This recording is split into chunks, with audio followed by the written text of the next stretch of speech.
this life, and once this life is over, your choice is sealed forever. I'm Marcus Chen, and I died for 17 minutes on December 3rd, 2025. What Jesus showed me about 2026 will shatter everything you thought you knew about the future. The Russian leader I saw rising. He's not who the world expects. My name is Marcus Chen, and before December 3rd, I was a trauma surgeon. 38 years old, Asian American, raised in San Francisco by parents who valued science over superstition. I spent my life in emergency rooms, saving lives, stitching wounds, making split-second decisions between life and death. I was the guy who rolled his eyes at prophecy claims, who dismissed near-death experiences as oxygen-deprived hallucinations. I lived in a world of CAT scans and cardiac monitors, not divine visions and mystical revelations. I was agnostic, borderline atheist, if I'm being honest. Religion was something other people needed, not me. I had my hands, my skills, my knowledge. That was enough, until it wasn't. December 3rd started like any other shift. I walked into the ER at 6 in the morning, grabbed terrible coffee from the break room, reviewed the overnight cases, standard Tuesday. By noon, I was 3 surgeries deep, running on adrenaline and muscle memory. There was a car accident victim, massive internal bleeding. I remember scrubbing in, remember the familiar weight of the scalpel in my hand, remember the rhythm of the monitors tracking his vitals. Then something went wrong. Not with the patient, with me. I felt it before I understood it. A pressure in my chest, sudden and crushing, like someone had wrapped iron bands around my ribcage and was tightening them with every breath. I tried to ignore it, tried to focus on the surgery, but my vision blurred at the edges. My hands, usually so steady, started to shake. The attending noticed first. "Marcus, you okay?" I opened my mouth to answer, but no words came out, just a gasp. Then my knees buckled. I heard someone shout my name, felt hands catching me as I fell. The ceiling lights above spun like a carousel, faster and faster, until everything went dark. What I didn't know then, what I only learned later, was that my heart had stopped. Cardiac arrest. Sudden, total, catastrophic. One moment I was a surgeon saving a life. The next moment, I was the patient who needed saving. They told me later that the team worked on me for 17 minutes. 17 minutes of chest compressions, defibrillation, emergency drugs. 17 minutes where, clinically speaking, I was dead. But here's the thing, I wasn't gone. Not really. I remember leaving my body. I know how that sounds. Believe me, I know. If someone had told me this story 3 weeks ago, I would have diagnosed them with hypoxic brain injury and recommended a psych consult. But I'm telling you what happened, what I experienced, what I saw. I watched them work on me from above. I was floating near the ceiling, looking down at my own body on the floor. I could see everything. The attending doing compressions, his face red with effort, the nurse drawing up epinephrine, another surgeon taking over my patient, hands moving with practiced precision. I watched them shock my body, once, twice, 3 times. My chest jumped with each jolt of electricity, but I felt nothing. No pain, no fear, just curiosity. It was like watching a movie where I was somehow both the audience and the actor. Detached, clinical, almost peaceful. Then I felt something pulling me. Not physically, it was deeper than that, more fundamental, like a current in an ocean I hadn't known I was swimming in. I tried to resist, tried to stay and watch what would happen to my body. But the pull was irresistible, gentle but absolute. The emergency room faded, the lights, the sounds, the familiar chaos of trauma medicine. It all dissolved like smoke, and I was somewhere else. I don't know how to describe it accurately. Language feels inadequate. The closest I can come is to say I was in a tunnel, but that makes it sound too concrete, too physical. It was more like moving through layers of reality, each one more luminous than the last. There was light everywhere, but it wasn't harsh or blinding. It was warm, alive. It had presence, weight, consciousness. The light wasn't just illuminating things. The light itself was aware. I know that makes no sense. I'm a surgeon. I deal in anatomy and physiology, in things I can see and touch and measure. But this was beyond measurement, beyond anatomy, beyond anything I'd ever experienced or imagined. The light intensified. I felt it penetrating me, seeing through me, knowing every cell, every thought, every secret I'd ever kept. And instead of fear, I felt acceptance. Love, maybe. Not the romantic kind. Something bigger. Something that knew exactly who I was, every mistake I'd made, every doubt I'd harbored, every moment of kindness and cruelty, and loved me anyway. I'd never felt anything like it, not from my parents, not from any relationship, not from any achievement or success. This was different, this was complete. And then I saw him, Jesus. I'm not using that name lightly.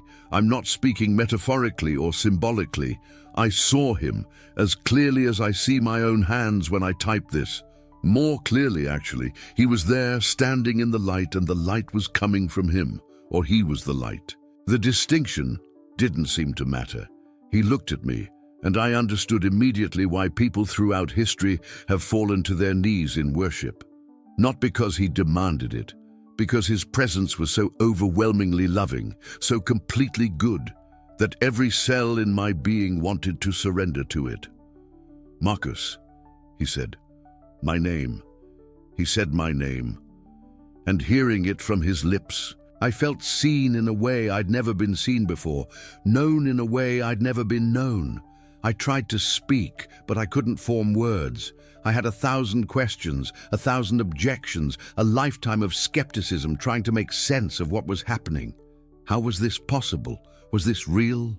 Was I hallucinating? Was this some kind of neurological event? My dying brain creating elaborate fantasies to ease the transition into nothingness. He smiled, and the questions dissolved. Not because he answered them, because in his presence they didn't matter. You've spent your life saving others, he said. Now I brought you here to show you something, to give you a message the world needs to hear.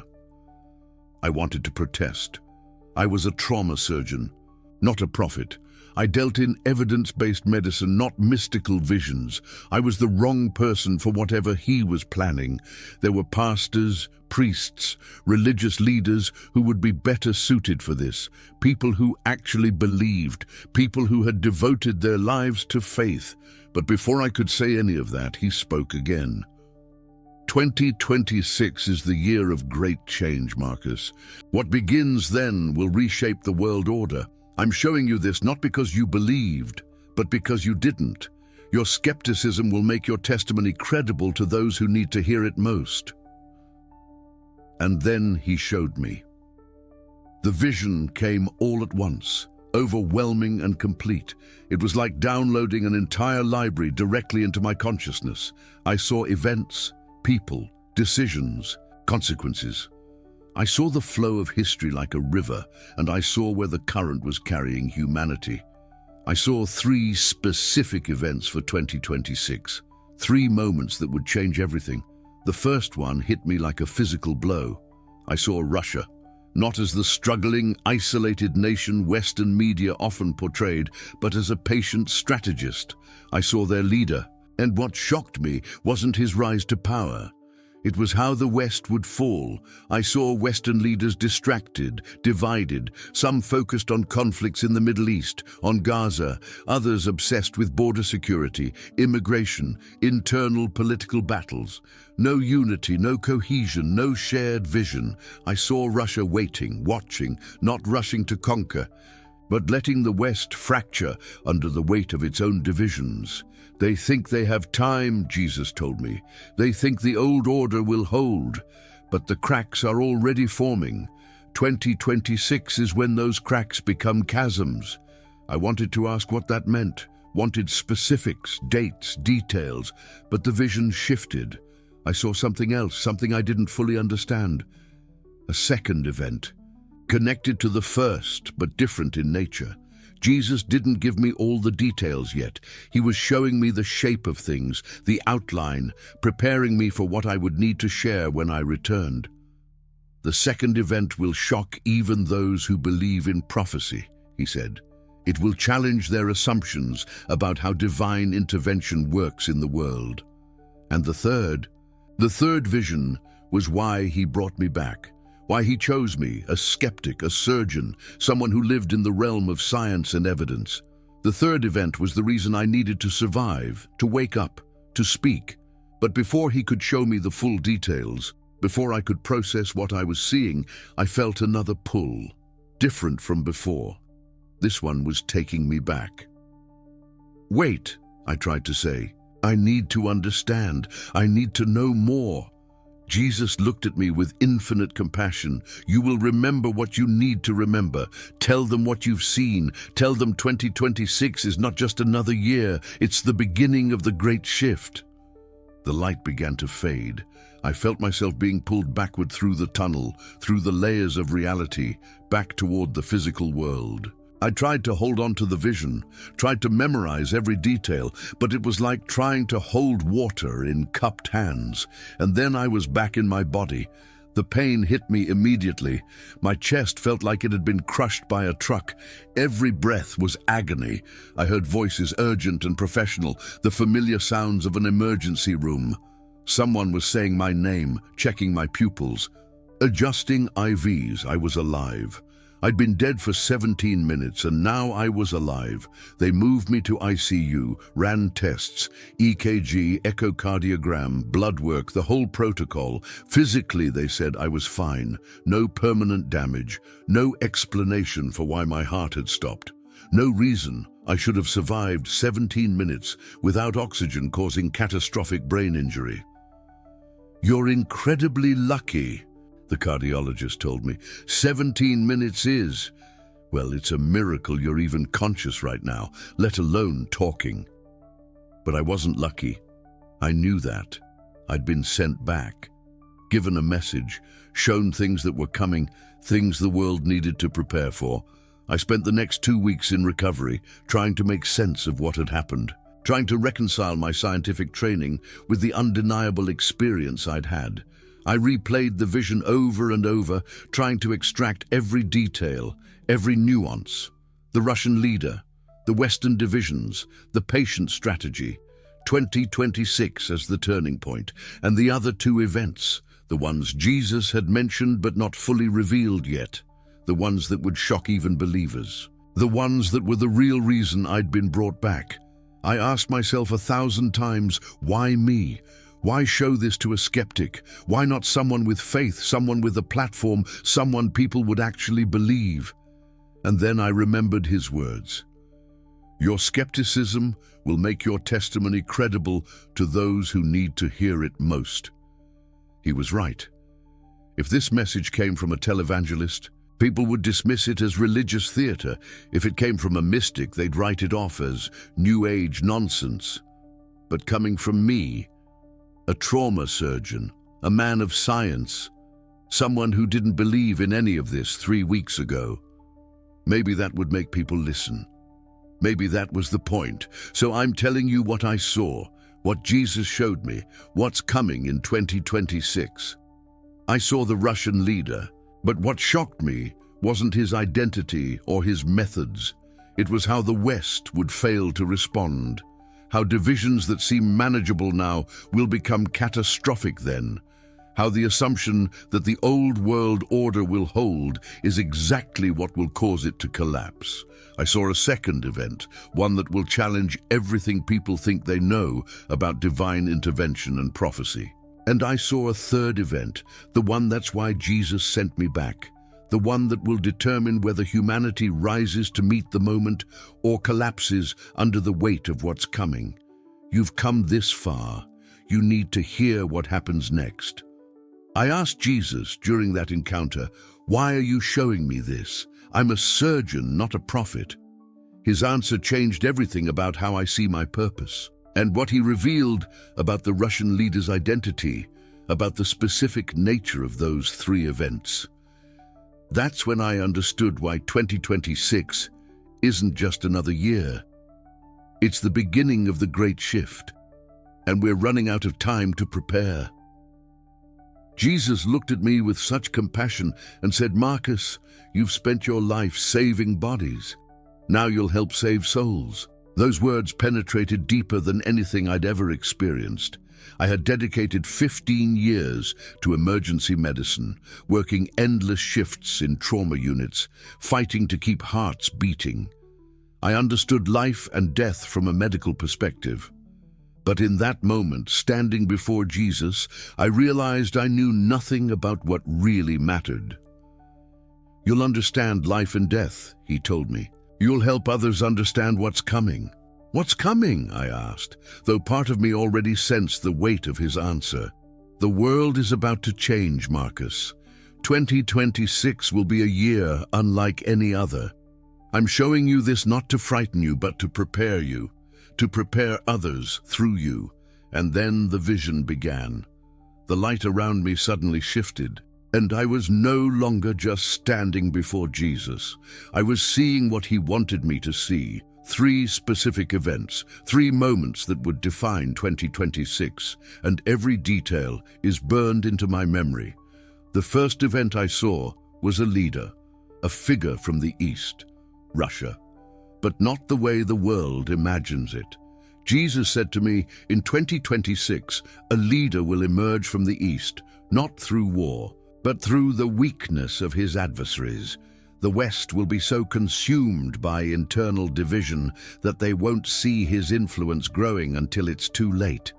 I watched this unfold before me like a film. I saw Russia not invading but negotiating, offering energy deals to Europe while the United States withdrew support. I saw Western nations arguing over Ukraine peace terms, while Russia quietly secured alliances with China, Iran, and nations the West had ignored or abandoned. The leader I saw wasn't a conqueror charging into battle. He was a chess player, calm, calculating. Not the strongman the West imagines, but a strategist who waits, who understands that power isn't always about force. It's about timing, about letting your opponents destroy themselves. I saw him moving pieces across the board, while his adversaries fought among themselves, distracted, divided, weak. Jesus told me, "This man rises not because of his strength, but because of their emptiness."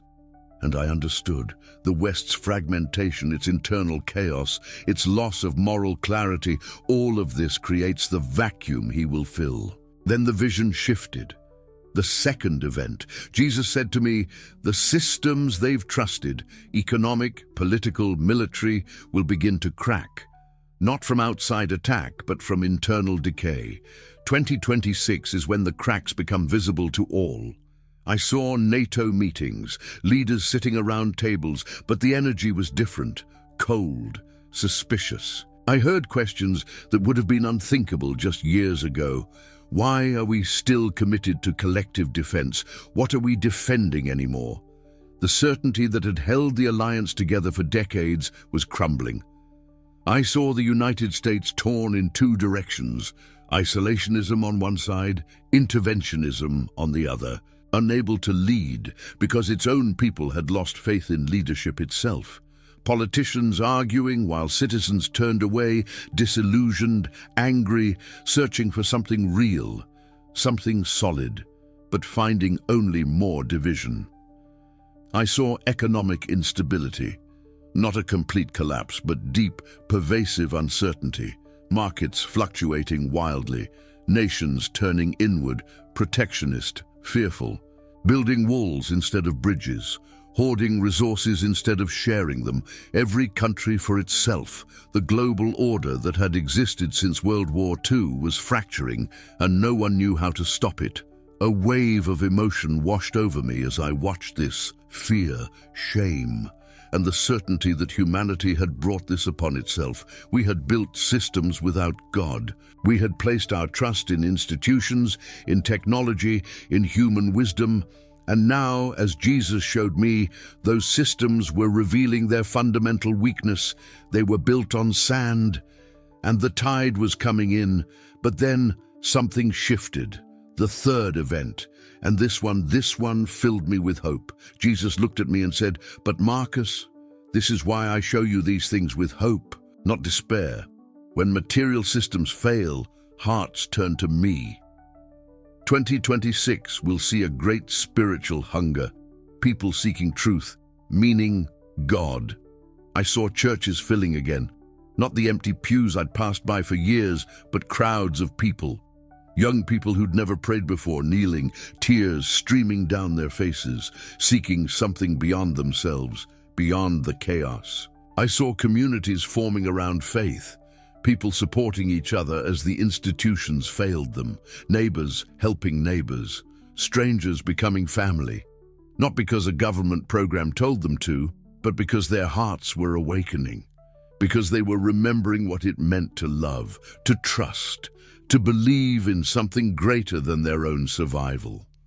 Jesus told me, "The collapse of the old order is the birth of the new.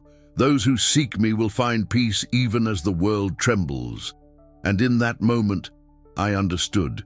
This wasn't the end.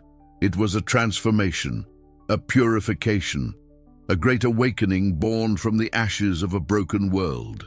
Then Jesus placed his hand on my chest. I felt warmth radiating through my entire being, a peace beyond understanding. He said to me, "Go back. Tell them what you've seen. Prepare them, not with fear, but with faith. The world needs to hear this, Marcus. You are my messenger." And just like that, the light began to fade. I felt myself being pulled backward, away from Jesus, away from that realm of perfect love. And I fought it. I didn't want to leave. I wanted to stay in that peace forever. But his voice echoed in my mind, "Go back, tell them." And then darkness, pressure, pain. My chest felt like it was being crushed. I gasped and air filled my lungs for the first time in 17 minutes. I opened my eyes to see the faces of my trauma team staring down at me in shock.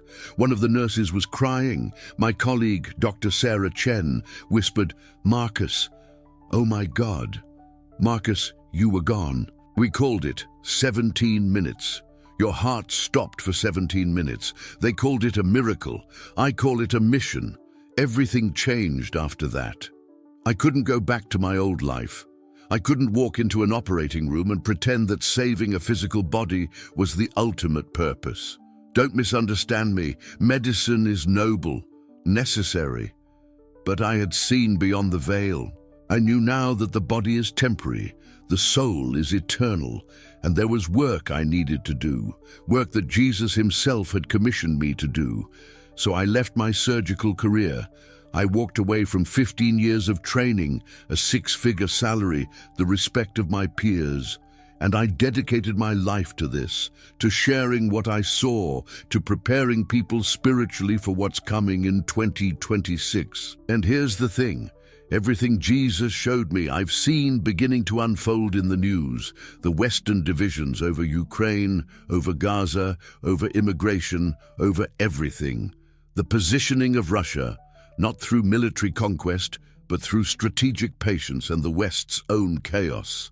The spiritual hunger I encounter daily, people reaching out to me, strangers telling me they feel something shifting, that they need God in ways they never did before. It's all happening. It's December 2025 now. We are days away from 2026, and I feel the urgency Jesus placed in my heart more than ever. Jesus' final words to me echo every single day. He said, "Marcus, tell them this, the world will change in 2026, but those anchored in faith will not be shaken. The Russian leader rises not to destroy, but to reveal how fragile human systems are without God.